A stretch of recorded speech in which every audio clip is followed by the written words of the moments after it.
Sir, ಒಂದು ಇದರಲ್ಲಿ ಎಷ್ಟು ಕೋಟಿಗಾಗಿದೆಯೋ ಏನು ಮಾಹಿತಿ ಇಲ್ಲ. ಯಾವ ಕಂಪನಿ ಇದನ್ನು ಸಪ್ಲೈ ಮಾಡಿದೆ ಅಂತ ಮಾಹಿತಿ ಇಲ್ಲ. ಮುಖ್ಯವಾಗಿ ರೆಕಮೆಂಡೇಶನ್ಸ್ ಇದೆಯಾ, ಟೆಂಡರ್ ಆಗಿದೆಯಾ, ಟೆಂಡರ್ ಯಾರ್ಯಾರು ಭಾಗವಹಿಸಿದ್ರು ಅನ್ನೋ ಮಾಹಿತಿ ಕೂಡ ಇಲ್ಲ.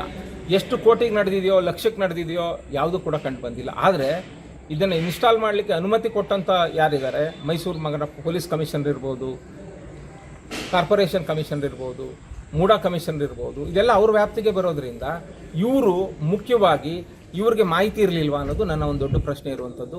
ಇವ್ರಿಗೆ ಮಾಹಿತಿ ಇದ್ದರೂ ಕೂಡ ಈ ರೀತಿ ಒಂದು ದೊಡ್ಡ ಅನ್ಯಾಯ ನಡೀತಾ ಇದೆ ಮೈಸೂರಿನಲ್ಲಿ ಅಂದಾಗ ಇದನ್ನು ಪ್ರಿವೆಂಟ್ ಮಾಡಲಿಕ್ಕೆ ಇವ್ರು ಯಾಕೆ ಕ್ರಮವನ್ನು ತೆಗೆದುಕೊಳ್ಳಿಲ್ಲ, ಅಥವಾ ಇವರ ಸಹಭಾಗಿತ್ವ ಇತ್ತ ಅನ್ನೋದು ನಮಗೆ ಕಾಡ್ತಾ ಇದೆ. ಸರ್, ಹಾಗಾಗಿ Mysuru police commissioner, corporation commissioner, MUDA commissioner along with DC ಇವರಿಷ್ಟು ಜನ ಕನ್ಸರ್ನ್ ಬರ್ತದೆ ಮೈಸೂರು ನಗರಕ್ಕೆ.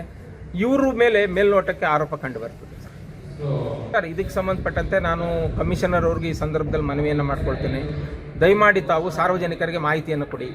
ತಮ್ಮ ರೆಕಮೆಂಡೇಶನ್ ಏನಾದ್ರು ಇತ್ತಾ ತಮ್ಮ ಇಲಾಖೆಯಿಂದ ಅಥವಾ ಕಾರ್ಪೊರೇಷನ್ನಿಂದ ಅಥವಾ ಸಾರ್ವಜನಿಕರು ಏನಾದ್ರು ಇದಕ್ಕೆ ಸಂಬಂಧಪಟ್ಟಂತೆ ಇನ್ಸ್ಟಾಲ್ ಮಾಡಿ ಅಂತ ದೂರು ಕೊಟ್ಟಿದ್ರಾ, ಎಲ್ಲ ಮಾಹಿತಿಯನ್ನು ನೀವು ಮೈಸೂರು ಮಹಾನಗರದ ಜನತೆ ಮುಂದೆ 15 ದಿವಸದ ಒಳಗಾಗಿ ಇಡಬೇಕು. ಮಾಹಿತಿಯನ್ನು ಇಡಲಿಲ್ಲ ಅಂದರೆ ಇದಕ್ಕೆ ಸಂಬಂಧಪಟ್ಟಂತೆ ಕನ್ಸರ್ನ್ಡ್ ಅಥಾರಿಟಿ, ಹೈಯರ್ ಅಥಾರಿಟಿಗೆ ನಾವು ದೂರನ್ನು ಕೊಡ್ತೇವೆ. ಸರ್, ಮೊದಲು ದೂರನ್ನು ಕೊಡ್ತೀವಿ, ಕ್ರಮ ವಹಿಸಲಿಲ್ಲ ಅಂದರೆ ಇದು ಪ್ರಿವೆನ್ಷನ್ ಆಫ್ ಕರಪ್ಷನ್ ಅಂಡರ್ ಬರೋದ್ರಿಂದ ಲೋಕಾಯುಕ್ತಕ್ಕೂ ಕೂಡ ನಾವು ದೂರು ಕೊಡಬೇಕಾಗ್ತದೆ. ಅವರು ಕ್ರಮ ತಗೊಳ್ಳ ಇಲ್ಲ ಅಂದರೆ ನ್ಯಾಯಾಲಯದ ಮೊರೆ ಹೋಗಬೇಕಾಗ್ತದೆ. ಸ್ಟಡಿ ಮಾಡಿದಂಥ ಸಂದರ್ಭದಲ್ಲಿ ಇನ್ಸ್ಟಾಲೇಷನ್ ಆಫ್ ದಿ ಟ್ರಾಫಿಕ್ ಸಿಗ್ನಲಿಂದ ಈ ಕಂಜೆಷನ್ ಕಾಣ್ತಾ ಇದೆ ಅಂತ ಮೇಲ್ನೋಟಿಗೆ ಕಂಡು ಬಂತು. ಆಮೇಲೆ ನಾವು ಇನ್ನೂ ಹೋದಾಗ ಇದಕ್ಕೆ ಸಂಬಂಧಪಟ್ಟಂತೆ ಎಲ್ಲ ವೃತ್ತಗಳಲ್ಲೂ ಕೂಡ ಹಾಕಲಿಕ್ಕೆ ಶುರು ಮಾಡಿದ್ರು. ಅನೇಕ ರಸ್ತೆಯಲ್ಲಿ ಜನಗಳೇ ಇರೋದಿಲ್ಲ, ಅಂಥ ವೃತ್ತಗಳಲ್ಲೂ ಕೂಡ ಸಿಗ್ನಲ್ಗಳನ್ನು ಅಳವಡಿಸ್ತಾ ಇದ್ದಿದ್ದು ಕಂಡು ಬಂತು.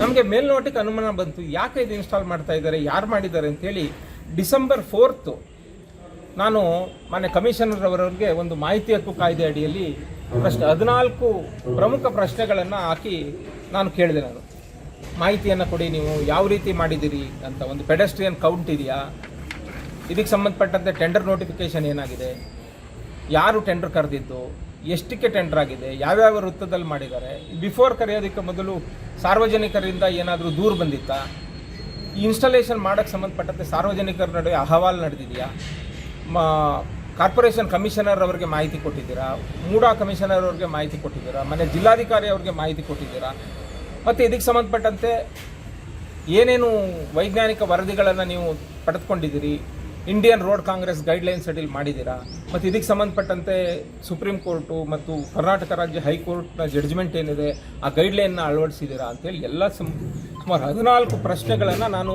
ಕೇಳಿ ಉತ್ತರವನ್ನು ಕೇಳಿದೆ. ಆದರೆ ಕಮಿಷನರ್ ಕಚೇರಿಯವರು ನಾನು ದೂರನ್ನು ಕೇಳಿದ 5-6 ದಿವಸದಲ್ಲಿ ಅದನ್ನು ಸಹಾಯಕ ಪೊಲೀಸ್ ಆಯುಕ್ತರ ಕಚೇರಿ, ಸಂಚಾರ ವಿಭಾಗ, ಮೈಸೂರು ನಗರ ಇವ್ರಿಗೆ ರವಾನೆಯನ್ನು ಮಾಡ್ತು.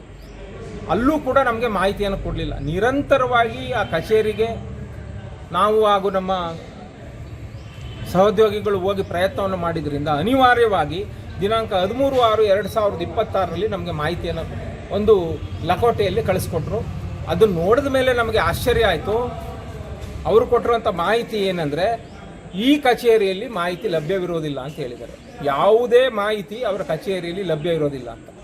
ಅಂದರೆ ಮೈಸೂರಿನ ಟ್ರಾಫಿಕ್ ವ್ಯವಸ್ಥೆಯನ್ನು ನಿಯಂತ್ರಿಸುವಂತಹ, ಲಾ ಆ್ಯಂಡ್ ಆರ್ಡರ್ ಸಮಸ್ಯೆಯನ್ನು ನಿರ್ವಹಿಸುವಂಥ ಪೊಲೀಸ್ ಕಮಿಷನರ್ ಅವರ ಕಚೇರಿಯಲ್ಲೇ ಇದಕ್ಕೆ ಸಂಬಂಧಪಟ್ಟಂತೆ ಮಾಹಿತಿ ಇಲ್ಲ ಅನ್ನೋದಾದರೆ ಇದನ್ನು ಇನ್ಸ್ಟಾಲ್ ಮಾಡಿದ್ಯಾರು ಅನ್ನೋದು ಇವತ್ತು ಒಂದು ದೊಡ್ಡ ಯಕ್ಷ ಪ್ರಶ್ನೆಯಾಗಿದೆ. ಪೊಲೀಸ್ ಇಲಾಖೆಯವರು ಕೂಡ ಇದುವರೆಗೆ ಸಂಬಂಧಪಟ್ಟಂತೆ ಯಾರು ಇನ್ಸ್ಟಾಲ್ ಮಾಡಿದ್ದು ಅನ್ನೋ ಮಾಹಿತಿಯನ್ನು ಕೊಟ್ಟಿಲ್ಲ.